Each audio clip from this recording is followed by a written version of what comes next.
Chief Executive Officer of Menzgold, Nana Apia Mensah, has been released from police custody after meeting his bail conditions. This was after the Accra Circuit Court varied the bail conditions by removing the condition that the sureties must show evidence of owning properties worth the bail sum of 1 billion Ghana cedis. Here's a report by Selom Amenya. The Accra Circuit Court ruled that persons who have pledged to take responsibility if Menzgold CEO Nana Apia Mensah fails to show up in court to stand trial must no longer show evidence of owning properties worth 1 billion cedis. This followed an application by his lawyers describing the bail sum as impossible to meet. Lead counsel Kwame Kufu urged the court to fix the sum at 5 million cedis. State prosecutor ASP Sylvester Asare did not oppose the application but asked the court to rather decide the bail sum. The court ruled that the sureties are no longer to be justified but maintained the 1 billion cedis bail sum. The 5 sureties, however, went through the necessary documentation process leading to the release of Nana Apia Mensah. The case has been adjourned to September 3. The court, presided over by Jane Harriet Akwelekwe, on July 26, granted him bail in the sum of 1 billion cedis with 5 sureties. 3 of the sureties were required to collectively show evidence of owning properties worth that amount.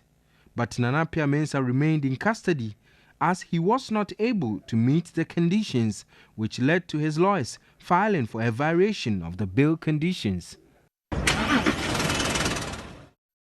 And we go straight to Skype to speak with Amanda Clinton. She is lawyer for Menzgold customers, the aggrieved Menzgold customers who are already expressing some concerns, saying that there's a possibility they may not be paid because of the new development. Amanda, good afternoon. Thank you very much for your time. Good afternoon. Thanks for having me. Right. To start with, what do you make of the latest development, and are the fears of some of your clients justified? Well, to a certain extent they are, but Menzgold have always maintained that the freedom of their leader would enable him to strategize and mobilize enough resources in order to raise money for the customers. So they said that would be the only way in which they could secure the funds. And so this opportunity has been given to them with the court, making certain recommendations in terms of his bail. Right. So it's an opportunity because at the end of the day, it's his freedom at stake. It's the other director's position at stake. And if he produces a lot of this money, the state may well say, well, they could relax a little on the charges, etc., or the sentence wouldn't be as high. So a lot is at stake in order for him to raise this money.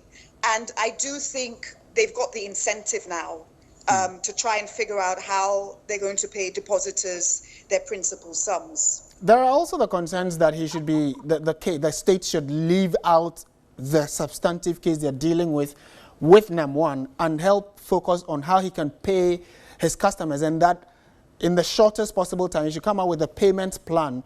Is that a call you endorse?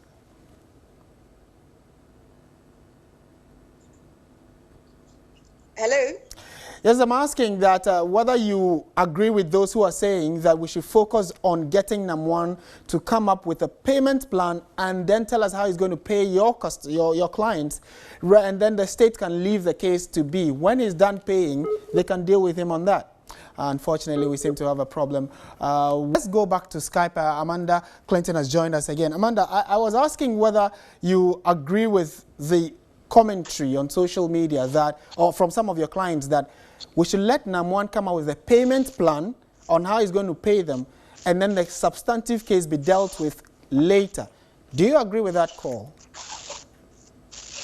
No, both matters can be dealt with at the same time, because the government is probably trying to set a precedent in terms of, it is not in Ghana that over 150 $53 million can be taken by an unregulated company and then people deposit take. A precedent has to be set as to not on our territory. And the second issue is Ghana, or the Ghanaian government in particular, are spearheading a sanitization of the banking sector. And so this is one of the ways you sanitize the banking sector.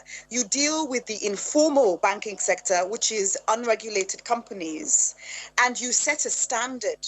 So people can't just open a kiosk somewhere and deposit take, and then that kiosk turns into $153 million, which most banks in Ghana are not getting. So he would have to face justice to know what he did wrong, because at the moment he doesn't seem to understand that deposit taking is taking people's money in terms of the public. So what is your next line of action, Amanda? So he would need to know. What is your next line of action regarding the fact that he is on bail now and you're waiting to hear from him? Yes, well, my next line of action is with our civil cases so that we get judgments. So even if the money is raised, we're just going to enforce our judgments anyway, as is our legal right to do that on behalf of our clients.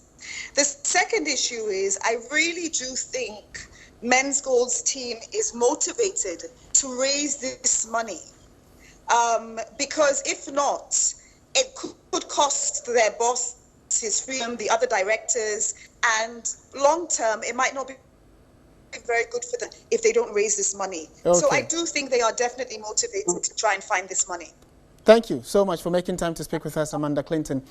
She is lawyer for the aggrieved Menzgold customers, and it's still a developing story. We'll keep you posted when we get new updates on that. This is still Midday Live on TV3. Stay with us. We'll be back with more.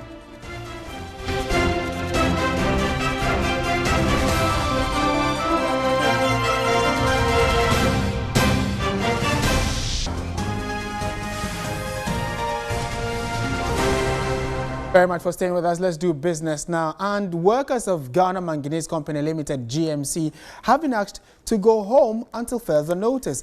This announcement was made after the union and management met workers this morning at the company's functional hall in Takwa. The workers of the company have also threatened to demonstrate against government in 2 weeks. The press conference was to react to certain issues raised by the Minister of Lands and Natural Resources on August 5, 2019, after an audit on the financial and operational affairs of the company. It will be recalled the minister ordered the company to stop all mining activities after a financial analysis of the company's operations between 2010 and 2017 revealed that it had caused revenue loss of $360 million, that is 1.94 billion Ghana cedis, to the state. Addressing a news conference at which he announced the shutdown, the minister said the country lost $12.8 million in royalties due, $79 million in corporate taxes due, and $6.1 million in dividends. However, workers of the Ghana Manganese Company have described the figures as inconsistent compared to figures with the Ghana Revenue Authority. They further described as unfortunate some statements made by the minister with regards to their financial status with their suppliers and tax compliance. Lands and Natural Resources Minister Somatreme stressed that the government would explore various options, including engagement with the management of the company, seeking legal redress, and taking over the company to get what rightfully belonged to the state. The workers are also threatening a demonstration in coming weeks. Now, the finance minister is expected to mobilize some 500 million cedis as additional revenue from tax increments. Executive Director of the IFS, Professor Kusi, is surprised that the minister did not make any mention of the tax exemption bill brought to Parliament in February, which, when passed, will save the country some 600 million cedis annually. The tax exemptions bill seeks to curtail widespread exemptions in the tax regime. The government itself has estimated if the tax exemptions bill is passed, it stands to save 5 million cedis revenue that otherwise would be lost to tax exemptions in 2019. Professor Newman Kusi is wondering why the finance minister was silent on this bill. When the president himself, in his State of the Nation address, talked a lot about these tax exemptions. Government is losing about 600 million cedis for tax exemption, and yet government is looking for something less than that to close the revenue gap. So it becomes very puzzling, difficult to understand why some of these things are happening. He questions the from tax to production policy of the government. The government said that they were moving from taxation-based to production-based. What that means, well, I don't know. But from the public finance perspective, the understanding is that let's concentrate on production, let's increase the production base, and even if we don't do anything to the tax rates and so, because the base has gone up, we'll be able to mobilize more taxes. What are we seeing now? There has not, in the last 6 years, various governments have not been able to meet their tax revenue target. An economist at IFS, Leslie Mensah, had some recommendations. Government should move quickly to curtail exemptions in the tax regime, many of which are inefficient and costly. To this end, the passage of the Exemptions Bill is critical, and the IFS stands ready to provide inputs for the bill's refinement before enactment. From the government's own estimates, the yield from passing that bill to deal with exemptions will be about 500 million, which is actually more than we're going to get from the recently announced tax hikes. The Institute for Fiscal Studies, IFS, says the luxury vehicle tax was poorly designed and the estimated revenue was not properly calculated. They made this claim at a media briefing on the mid-year budget review. An economist at IFS, Leslie Mensah, noted there was evidence the luxury vehicle tax was not working. Government estimated to raise 104 million cedis between July and December 2018, but raised 21.3 million cedis. For the first half of 2019, government projected to raise 243 million cedis from the luxury vehicle tax, but collected 52 million cedis. Either the tax was so poorly designed and the yield from it was not properly estimated, or if the expected yield was properly estimated, then the affected taxpayers, are behaving funnily. They're simply parking their vehicles, and not re-registering them. That's evidence of a tax, that's distorting consumer behavior. Clearly, you're raising one fifth of the expectation. Did you misproject? A senior research fellow at IFS, Dr. Said Boache, noted the tax distorted production. Taxes shouldn't distort production because it is not the government alone that is an economic player. There are three economic players: consumers, businesses, and the government. If you look at this economy, even though the government portion is very big, the private sector is bigger than the government. So you don't want to joke with the private sector.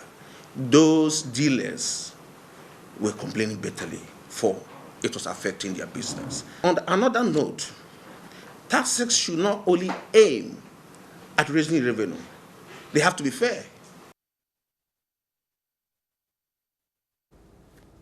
Now, we will begin prosecution of persons involved in the collapse of banks that were collapsed for corrupt practices. That's according to the governor of the Bank of Ghana. Speaking exclusively to my colleague Etonam Say, he assured that the judicial process should be completed before December this year. The judicial process is what is really a problem for many. We haven't seen people whose names have come out. I think you should give them some time. I think you should give them some time. I know they are working hard at it, and hopefully before the year end we'll see some of these cases. And so this case is with the courts now, or it hasn't gone to the court yet?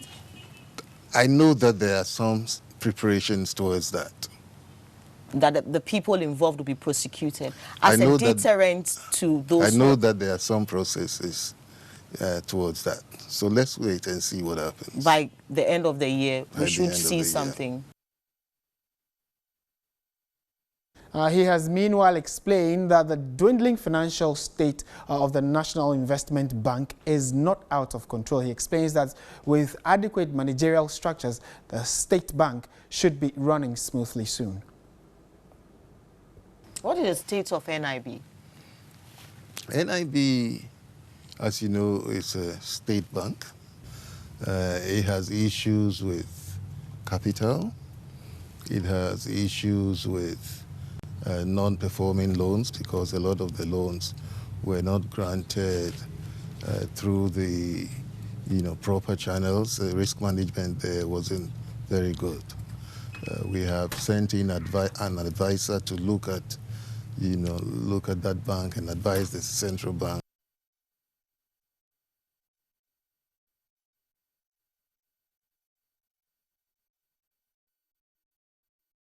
Apologize for the breaking transmission there, but this is still Midday Live on TV3. We'll be back shortly with more. Welcome back to Midday Live on TV3. Ada was lit over the weekend. Revelers from all walks of life visited the town to experience their rich culture as the people celebrated the Asafotufiam Festival. The special music on Saturday night was on display and it was the perfect icing on the cake.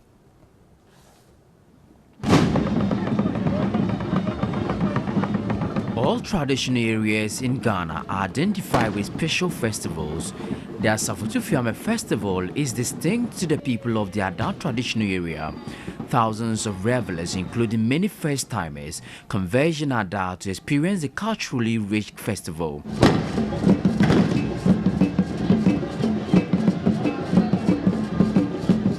The sound of the drum reverberated, traditional and contemporary music re-echoed.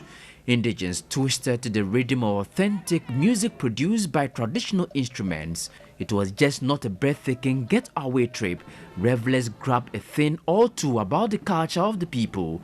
First-timers were excited about the experience. Oh, actually, this is my first time, and honestly, I'm very impressed.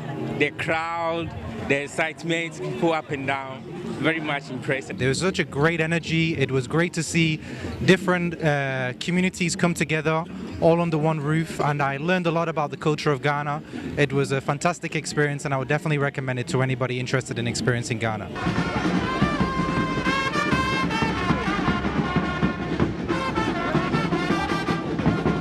Onuya FM Festival train made a stopover on Saturday night. The Adam Presby Park played a host to a special music which headlines showstoppers. Rapper Yapuno was simply unstoppable. I wish to have more. This is my first time performing in Ada because I have done 2 shows which I never got on stage. You get me? So I'm really excited. And big ups TV3 for making this happen. Upcoming talents were not left out. They were offered a platform to shine. The show also offered loads of entertainment. Bottom line is, Ada was late, courtesy the Onuya FM Festival train. Catch the train as it makes its next stop in your locality.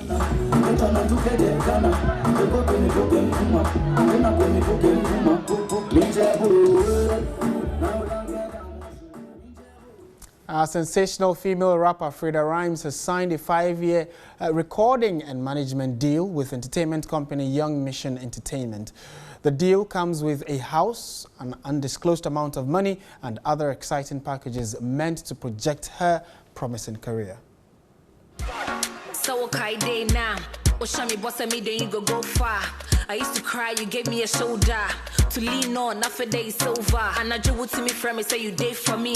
For the contract, Frida Rhymes is signed on to Young Mission Entertainment for 5 years. And then we are looking forward that with this 5 years, she'll be able to release at least 2 or 3 albums. Even for this year, from now to December, we are looking forward to release 3 or at least 4 songs, which I know will be a hit. The France-based entertainment company Young Mission is impressed by the rapper's creativity and dedication to work. They see the versatile rapper and winner of MTN Hitmaker 6 as a valuable asset and a talent worth investing in. CEO of the company, Frimpong Ebenezer Nanayamwako, noted his outfit has put in place all the necessary support measures to take Frida Rhymes' promising career to the next level.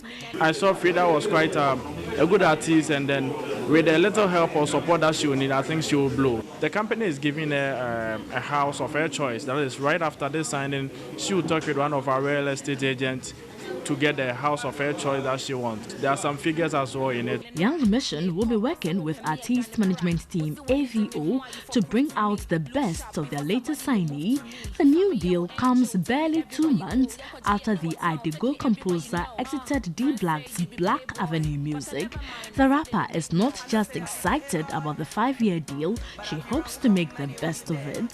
I'm assuring the music lovers, especially those who love me, is that they should expect nothing but the best, good songs, good music, dropping the songs on time, and everything they are expecting from me. Let's just keep our fingers crossed and pray for the best.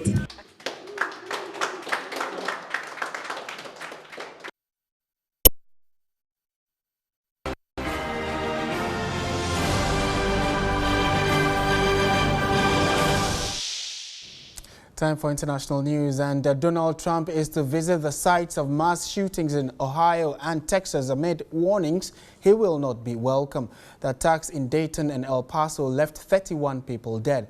President Trump spoke out on racism and hatred following the shootings, but has been accused of stoking the same sentiments he sought to condemn. The Democratic Congresswoman who represents El Paso said she would not meet him, urging to understand that his words have consequences.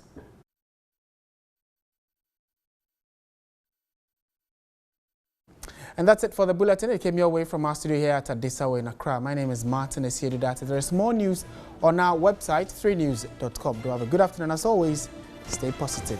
Bye for now.